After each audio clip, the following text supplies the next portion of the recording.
What's up, squad? Today is not a review. Today is a discussion. A little story, I guess, of how I started vaping. What got me into vaping. As you guys know, there's a lot of stuff going on right now with the FDA regulations deeming vaping products. HR-2058 trying to make vaping go away. Basically, 2 years from now, 99.9% of vaping products could be completely abolished, and vaping as we know it could be gone. I'm very sad. I'm very aggravated and pissed off, to be quite honest with you guys. I guess I've never told my story of how I started vaping. This was probably 2 years ago. I got a job at a software company. I'm an audiovisual specialist in real life. Well, not in real life. Full time, okay, besides, this stuff. And I work for a lot of different corporate companies. And I met a guy named Jonathan. And he's a really cool guy. I still talk to him. He still works there. He was vaping on, I forget what it was. I think it was a Plume Veil and a Canamod. I started smoking at 14 years old. I started smoking out of rebellion, and this is going to pertain to the HR-2058. Out of rebellion, I thought it was cool. I thought it was the thing to do. A lot of my peers during that age smoked at school, at high school, at middle, 14, yeah, at high school. My parents smoked. My mother smoked. My father smoked. They still smoke. I've been trying to get them into vaping, but they still smoke. All my family members smoke. All my mother's side of the family members smoke. Picked up smoking. And I smoked from 14 to, I would say, 19, 20 years old. I went into the military in the U.S. Navy, and you can't smoke in boot camp, which is good, but it wasn't good at the time. I ended up quitting smoking because it was 3 months of boot camp, no smoking. I might as well, why pick it back up, right? So I did good for a while, and when I would only smoke when I drank, and then I started to drink more because I wanted to smoke. And it was like that for a few years. And then I moved to California after getting out of the military, went to college, got stressed out, and started smoking again. Jonathan, and he had this Plume Veil and this mod in his hand. I was like, what the hell is that? You know what I mean? I've seen maybe one or two, but I didn't know what that was, and he kind of really showed me the ropes and taught me things, and I was kind of interested, and he taught me everything about IDAs and wire and cotton and batteries and kind of the Ohm's law, kind of the whole nine. And I ended up got a Kanger mini tank with a EVOD Ego battery, and it didn't work for me. Didn't feel like a cigarette to me, if you guys know what I mean. I did that for a little bit. Smoked cigarettes, did that. Smoked cigarettes, did that. And it didn't work. I ended up going with something that he had, which was a Plume Veil clone and a Canamod 30 watt. And that was my first device that really got me off the cigarettes. It felt like a cigarette to me. Literally put down the cigarettes for good, and I haven't picked one up since. And I'm pretty proud of that. My lungs are better. My breathing's better. I don't smell. No secondhand smoke. People don't smell around me. My wife's happier that I don't smell like cigarettes. I don't have to go outside and smoke. I can vape in the house. My clothes don't stink. My smell, my taste, everything came back. I haven't looked back since. And it saved my life like 150%. It completely saved my life. I'm very happy that vaping is around. And I'm very happy to help people like yourselves to get off cigarettes and to get more into vaping. I always thought vaping was going to be cheaper than smoking. It's really not. As we all know, it becomes a hobby. I have a YouTube channel because of vaping. My lungs, my life is better because of vaping. The people around me are better because of vaping. It does a large, significant impact on my life and lives around me. I think it's crazy how the FDA is trying to say that it's marketing to children, and a battery is a tobacco product, a box mod is a tobacco product, an IDA is a tobacco product. All these independent companies and all these vape shops, there's jobs that are created. There's individual entrepreneurs that are, making a living based off their own company, based off their own e-liquid, based off their own box mods, IDAs, vaping products. There is so much. These are all people that have jobs and can live and can thrive and can create a business for themselves, because that's the American dream. The American dream is freedom. The American dream is opportunity. I fought for this country. I would have died for this country if that arose when I was in Iraq in the Navy and I needed to die for my country. I would have died for my country. And it's for that. It's for the freedom and the opportunity that anybody in the world that lives here can have. And I feel that the FDA, what they're doing, we all know it's money-based. We all know that each state gets taxes from the big tobacco companies for selling their cigarettes or selling their tobacco products that kill 430,000 Americans annually. It's just a mind boggle that, that they're trying to make it seem that it's not about that, but it is about that. It's 100% about that, because why else would they try to ban it? If it's healthier, if it's saving people's lives and it's healthier, why would they try to ban it? Why would they try to put so much regulation on it that 99.9% of the vaping products will be gone?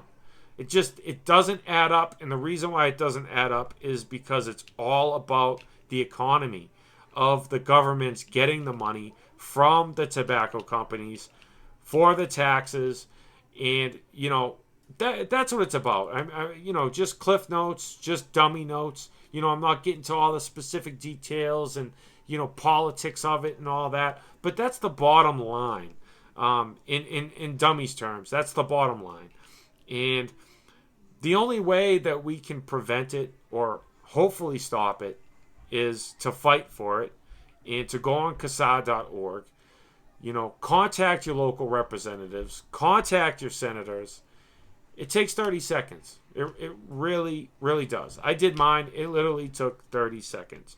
Elizabeth Warren is the U.S. Senator. Elizabeth Warren, I've contacted her. I sent her an email, and I sent her an email on the previous one, and I got a response back that I was completely surprised, and can see how these politicians and senators are looking at the vaping community. Some of the things that we do give us a black eye, like the cloud competitions and things like that, in certain labeling on the e-juice and the e-liquid that could look a little cartoony, they can spin it. I mean, you can't argue if it's marketing to children because of the way it looks. What they're not really getting the bottom underline of the problem, and the problem is that teenagers are going to do whatever teenagers think is cool during that time. It is up to the parents. It is not up to the FDA or the regulations or the politicians to do what's best for America. It's really up to the parents. And the teenagers are going to do whatever they think's cool. And vaping is the new trend. But if I really had to choose, I would rather have, if I had to choose between a teenager smoking cigarettes or vaping to experiment, I would most definitely rather have them do vaping. Don't misconceive that as I'm saying go ahead or I agree with it. I don't agree with it. I wish I never picked up cigarettes when I was 14.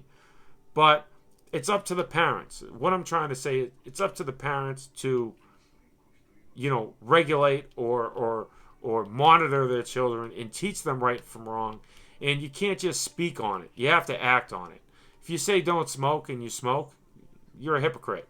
And that's what I grew up with, and that's what I believed, and that's what got me smoking.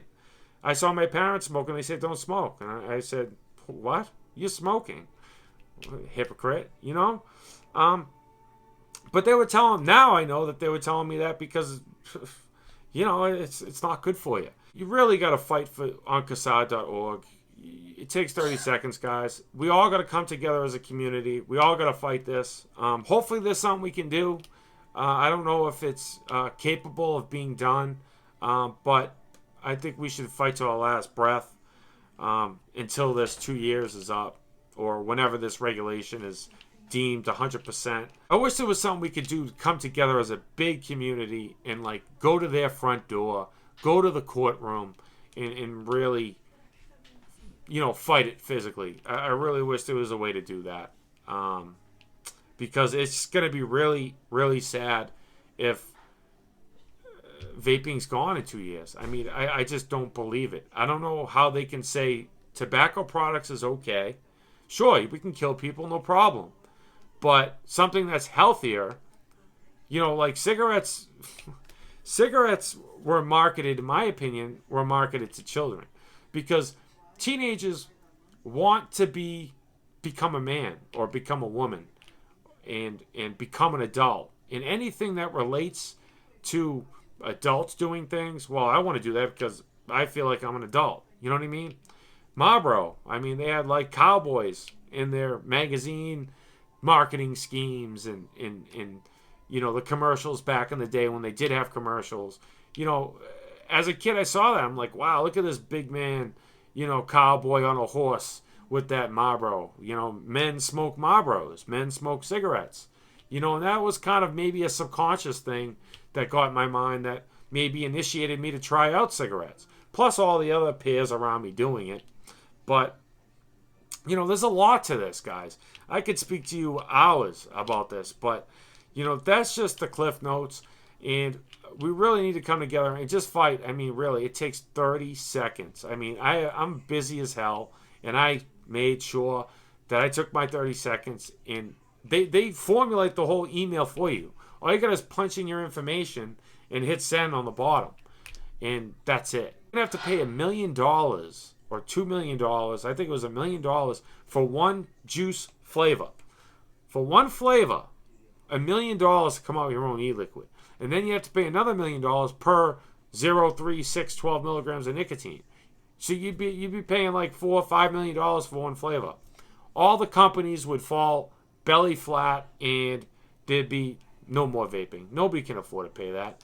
The big tobacco companies, however, can afford that. Do you see where it's going with that? And the tobacco companies will give their taxes back to the states, back to all the states. So the states will start getting their money again that they used to get from cigarettes. The reason why they're doing it now is because so many more people are getting off cigarettes and getting on vaping. And they're not getting any money from that. Because all the independent companies that are manufacturing this stuff is getting the money. Okay? If it came to it and they wanted to tax, fine, tax. If it comes down to that, if we have to give them a little piece, give them a little piece. Give them a little cookie. You know what I mean? Give them a bone. But completely abolish it is... I don't understand it. It's mind-boggling. I'm pretty worried about it. You know, it didn't really hit me till today. I'm pretty worried about it. I think we should all do our part. It's all our responsibility. It's not just mine. It's not just, you know, anybody else's. It's not Mike Vapes. It's not Vaping Heathen. It's not Old Boy Josh. It's not Vaping Faggin. It's not Rip Trippers, Twisted 420, Grim Green. It's everybody. Everybody's got to step in and do their part. And I'm trying to do mine, you know. I wasn't going to do this video because there's so many out there, but I felt wrong not putting it out.